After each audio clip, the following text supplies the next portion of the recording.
પ્રકરણ 1 ભારતમાં બ્રિટિશ સત્તાનો ઉદય.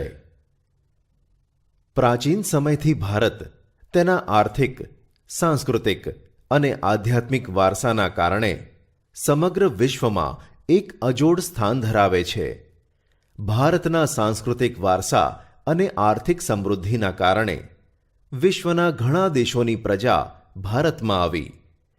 ભારતના મરી મસાલા, તેજાના, મલમલ, રેશમી કાપડ, ગળી વગેરેની યુરોપના દેશોમાં ખૂબ જ માંગ રહેતી.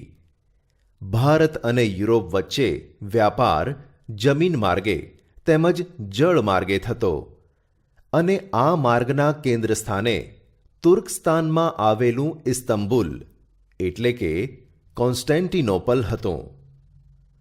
તુર્ક મુસ્લિમોએ કોન્સ્ટેન્ટિનોપલ જીતી લીધું. ઈસવીસન 1453. આથી યુરોપવાસીઓ માટે કોન્સ્ટેન્ટિનોપલ એટલે કે ઇસ્તંબુલ થઈ ભારત આવવાનો જળમાર્ગ બંધ થઈ ગયો. યુરોપવાસીઓને મરી મસાલા વગર ચાલે તેમ ન હતું. આથી નવો જળમાર્ગ શોધવાની જરૂરિયાત ઊભી થઈ, જેથી વિશ્વના ભૌગોલિક સંશોધનોના યુગનો પ્રારંભ થયો. ભારત આવવાના જળમાર્ગની શોધ. પોર્ટુગલના રાજા પ્રિન્સ હેનરીની પ્રેરણા, પ્રોત્સાહન અને આર્થિક મદદથી સાહસવીરોએ નવા જળમાર્ગની શોધના પ્રયત્નો આદર્યા. ભારત આવવાના જળમાર્ગની શોધ માટે ઘણા સાહસવીરોએ પ્રયત્નો કર્યા, જેમાં બાર્થોલોમ્યુ ડાયઝે કેપ ઓફ ગુડ હોપ ભૂશિરની શોધ કરી.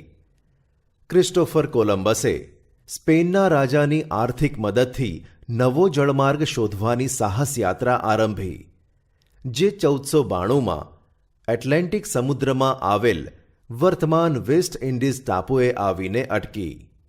મૃત્યુ પર્યંત ભારત આવવાના જળમાર્ગ શોધ્યાના વિશ્વાસ ધરાવતા કોલંબસે વાસ્તવિક રીતે નવો જ પ્રદેશ શોધ્યો હતો. આ સ્પષ્ટતા અમેરિગો વેસ્પુચીએ કરી હોવાથી ત્યારબાદ આ નવો પ્રદેશ અમેરિકા તરીકે ઓળખાયો.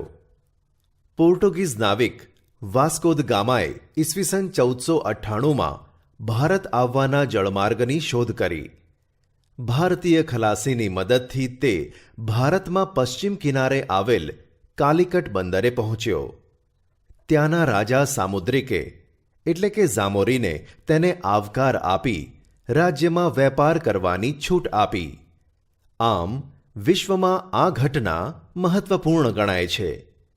તેના કારણે જ યુરોપવાસીઓ માટે ભારત આવવાના દ્વાર ખુલી ગયા.